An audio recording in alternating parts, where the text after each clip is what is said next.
Good evening. Looking at the week that we're closing up with the literary essay and forging on ahead now to the illustration essay. After we complete this week, June 25th through July 1st, can't believe it's going to be July already, we'll have completed the 3 shorter essay segment of the course. This is obviously in like hyper accelerated drive, and you're probably feeling it a little bit right now. Just keep in mind that after this third paper that's going to be due at the end of this week, that you will have a little bit of a gap to get ready for your research paper. In fact, the research unit is the last 4 weeks of the class, and did it that way so you'd have plenty of time to develop your thoughts on that. Okay, so here's what we're doing. Illustration essays might be my favorite type, and I'm not sure that you haven't done it already. In other words, probably in your other essays you've done elements of illustration. What we mean here is not drawing pictures, thank goodness, right? For some of us, some of you are artists, but others of us have to just pretend. Anyway, I can't even, I can hardly draw a stick figure, but an illustration essay instead is an essay that uses plentiful examples, vivid images, comparisons to other sources or experiences. It can be personal, it can be something you heard, not doing research yet, but basically you want to make your point and then give an example of your point. Again, you probably have already done this quite a bit. When we do the illustration essay for this week, I also want you to take it a slightly different direction. Up to this point, you've only used one source for your summer response, one source for your literary essay. Now I want you to use more than one source. If you're having trouble finding essays that work well together from just the readings of this week, I'm fine if you borrow one of the readings from another week, if you see something that goes together better. But I think you'll also see some connections. I was tried to be purposeful in some of the readings here so that you could make some connections between essays. Synthesis is a tricky thing. While illustration is a little more natural, we tend to illustrate things. I tend to give you the background for my opinion. This is why I believe this. Even something as simple as making this video tonight, you might be able to relate to the fact that sometimes days get away from you during the summer, especially when you have lots of summer activities. For us, it's baseball, and for us, baseball is a big part of my children's life. So today was all about getting ready for a baseball game, going to the baseball game, having the pizza party after the baseball game, and now it's 10:30 and I'm making a video. Okay, what I just did is I illustrated something for you. You weren't asking me to necessarily explain to you why I'm making a video at 10:30, but by illustrating it, it gives maybe a little bit more of an understanding of where I'm coming from as a speaker in this case. But of course in your writing it works the same way. It gives a little bit of background, a little bit more depth of insight into your perspective by the illustrations you use. The illustration I used was a personal illustration. Here's what we did tonight, and this is why it's 10:30 and I'm making a video. But it doesn't have to be. It doesn't have to be personal. Some of you are more comfortable with that, others of you aren't. I know some of you have been taught anything academic should not have anything personal in it. Maybe a little bit more lenient on that, but I will say you want to make sure that it's very purposeful. Don't get so wrapped up in your illustration that you forget to make your point. As a storyteller personality, I tend to do that. Like, where was I going with that? I just told you all of this background, and what did I want to say? Okay, so your illustration essay is not going to just make a point and give examples. It's also going to use synthesis, and the synthesis part is a little trickier. Synthesis is basically taking 2 separate ideas, and you've done this already with your idea and the author's argument. But this time you're going to take 2 other arguments and you're going to tie them together. You're going to show your reader how 2 separate people's ideas intersect. Maybe you're going to show how they conflict and you're going to say you agree with one more than the other. Or maybe you're going to show how their ideas build together to make a point that you're trying to illustrate. There's a lot about communication, and you might be able to say, here's what I believe about good communication, and these 2 authors support my idea. Or you might say, while this author believes this about communication, I agree more with the other author who says, and obviously I'm using really generic terms, but hopefully you can kind of get that feeling. Synthesis is tying things together that weren't necessarily meant to go together, but that you're helping somebody else see a connection to. I do this all the time when I cook, and I'll just use this as a generic illustration, that illustration word again. I'll see a recipe that I like, but there's something about another recipe that I like as well, and they're similar, so I might borrow from one ingredient list, but maybe I don't have everything that that recipe calls for, so I'll take things from the other recipe and put them together to make a new recipe.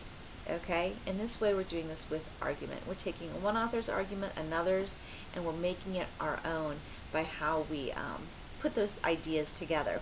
There is more in your classroom resources on how to help you with synthesis, some ideas, but think in terms a little bit of comparing and contrasting. That's a good place to start with your brainstorming. Also, don't be afraid to come up with a completely original argument. Ask yourself, what do I believe, in the case of communication, for example, about good communication in relationships? Where do I stand on that? And then start there and use those essays. This is a little bit more like a research paper where you can use your sources to bolster your opinion. You're still responding to your authors. You're still bound by the restrictions of the readings for the course, but hopefully you can see some more original thought come out. And again, don't be afraid to push back against the authors. If you agree with them fully, that's fine, but if you don't like what they're saying, there's one of the, I won't tell you which one, but there's one of the articles that some of what they have to say kind of rubs me the wrong way. It goes against where I believe truth is, and it'd be fun for me to push back against that. I can't go completely counterpoint on this essay because I have to bring another essay in, but obviously creating your own thoughts out here. Make sure your thoughts go first, then support them with the author. One thing I'm noticing, I've only graded one of your papers so far, so just a couple things I'm noticing. Make sure that your thesis, your argument drives the paper, okay? Make sure that thesis is written with enough depth that it drives the paper. Make sure it's really an argument. If it's something that everybody pretty much agrees with, like children should be raised in loving homes, that's an argument, but who doesn't agree with that? I mean, come on, right? Everybody knows that. So try to go beyond a common status quo acknowledgement of a truth and try to pick at things a little bit more in depth. For example, with that same argument about children, I might be able to construct an argument about divorce. Okay, I'm not even going to put one out there specifically, but I could weave in the non-traditional, unnuclear family, okay? And what does a loving home really look like? It's starting to nitpick a little bit more and make it, again, arguable. The second thing I'm noticing is citations. We need to have internal citations in every paragraph in academic writing. And sometimes what I notice is that some students only cite when there's a quote, and that's good. You have to cite then, and you're citing statistics, but really anytime you reference that author, you're giving a citation. What you're doing by doing this is you're telling your reader this information can be found here. It's not that you're saying, I don't want to look like I'm plagiarizing. While that's part of it, you're giving credit to the source. You're also setting it up as a resource for someone else. It builds your credibility.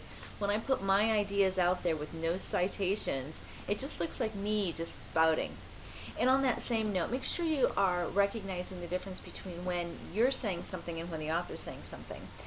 We tie these things together. The glue in a synthesis paper and the way to distinguish between voices is when you are using something called meta-commentary. You're talking about talking. We do this all the time in conversational speech. We'll say, well, really what I meant by that, let me clarify.